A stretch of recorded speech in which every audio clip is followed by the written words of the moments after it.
টিভিতে মাঝে মধ্যে দেখায় না কোনশো এখান থেকে ধরা পড়ে সকালে ধরা পড়ে টেবিলে সাজিয়ে কত টাকা তোরা টিভিতে দেখো কিছু না। মোদি এই পলিসিটা কাজে লাগালো, কি কাজে লাগালো? বাবু 400 টাকার গ্যাস ও যদি শুরুতেই বলতো কাল থেকে 800 টাকা দিতে হবে, তো লোকে পাড়ায় পাড়ায় তারা করতো। কি বলতো? বল না না, এই যে ভর্তুকির 400 টাকা সরকার দিত, এই ভর্তুকির টাকাটা না অনেক সময় এর হাতে ওর হাতে মার হয়ে যেত, সেই ডাইরেক্ট অ্যাকাউন্টে পাঠাতো। এই অ্যাকাউন্টে করে দিল ঝোল। আপনি খরিদর অ্যাকাউন্ট চেক করবেন? আজকে দিনে অ্যাকাউন্টে 200 টাকা 100 টাকা এটি যদি কাটাকুটি মেসেজ রোজ আসে, অনেকে চেকও করেন। এই চার্জ ওই চার্জ, মিনিমাম ব্যালেন্সের ফাইল, কোন আবার নবীন হাজার একটা যোজনা আছে অটোমেটিক টাকা কাটছে, আমি জীবনে সই করি ও টাকা আদৌ পাবো কিনা না নিরাপত্তা আবার নিয়ে পালাতে জানি না। এই যে তাই কেউ ছুটখাট এগুলোকে নজর করে না। এবার এই করতে করতে কি হলো? আপনি 1 মাস পর 1.5 মাস পর দেখতে যান, ইয়ে দেখবেন 400 টাকা, আস্তে আস্তে 300, 200, 100 করতে করতে 16।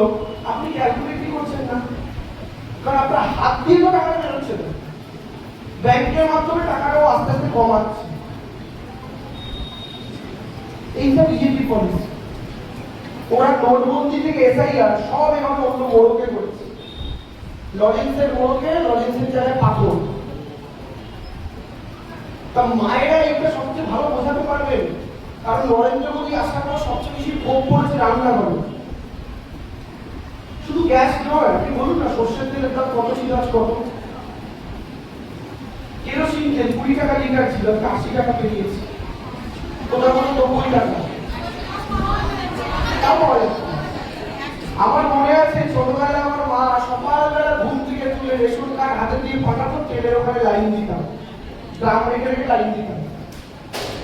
হঠাৎ করে রেশনে প্রথমে তো রেশনে বন্ধ করে দিল কেরোসিন তেল,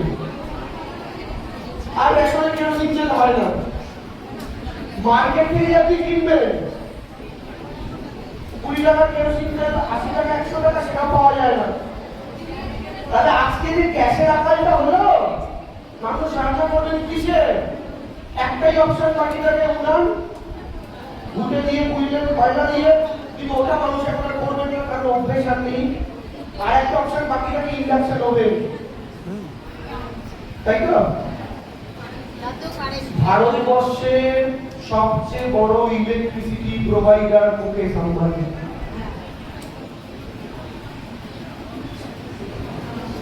এবং একটা বড় অংশের ট্যাগ করেছে আদানি, একটা পাকে তারা দেয়। তাহলে আপনি যখন ইন্ডাকশনে রান্না করছেন, প্রথমে আপনার কেরোসিনের সাপ্লাই বন্ধ করার জন্য স্টোভ মানে লাগাতে পারেন, কারণ গ্যাসটা হবে স্টোভ একটা কম্পারেটিভলি ইজি অপশন, উনান ঘুটে এসবের থেকে। কিন্তু কেরোসিনের সাপ্লাই নেই, আর আপনি ঘুটে ঘুটে দিয়ে ধোয়া ধোয়া করে ঘরে রান্না করতে পারবেন না। এখন আপনি তো সম্ভব হবে, ছেলে মিলে বয়স্ক শ্বশুর শাশুড়ি তাদের সাথে শরীর করা যায়। একটা অপশন কি বাকি রইল? Induction oven. ইন্ডাকশন ওভেনগুলো কোম্পানি বানাচ্ছে কারা? সেই রিলায়েন্স। আর ইলেকট্রিসিটি দেশের মূল সাপ্লায়ার কারা? সেই আম্বানি আর আদানি। প্রফিটটা কার পকেটে ঢুকছে? আম্বানি আদানি। আর সেই প্রফিটটাই তার পকেটে ঢুকছে, তারপর সে কি করছে? ইলেকট্রাল বন্ডের মাধ্যমে বিজেপি পার্টি ফান্ডে চাঁদা দিচ্ছে। আর সেই চাঁদা দিয়ে বিজেপি কি করছে? আপনার বাড়ির বাইরে এসে পদ্ম ফুলের ঠান্ডা গুঁজে দিয়ে যাচ্ছে। তাহলে আপনার গ্যাসের আকাল সরাসরি জড়িয়ে আপনার বাড়ির বাইরে লাগানো পদ্ম ফুলের পতাকা নষ্ট করবে। এগুলো মানুষকে বোঝাতে হবে। এইভাবে ওরা লুটছে, কিন্তু বিজেপির লোটার ধরন আলাদা। ও বাঘের মতো এসে একটা খাবার দিয়ে আপনার এতটা মাংস নিয়ে যাবে না, ও রক্ত চাই। ও ম্যালেরিয়ার মশা কোনো রোজ এসে আপনার ঠিক কানের পেছনে বসে একটু করে হুলকি জানা দিয়ে পালাটা আমার পরে দিন আসবে। এটা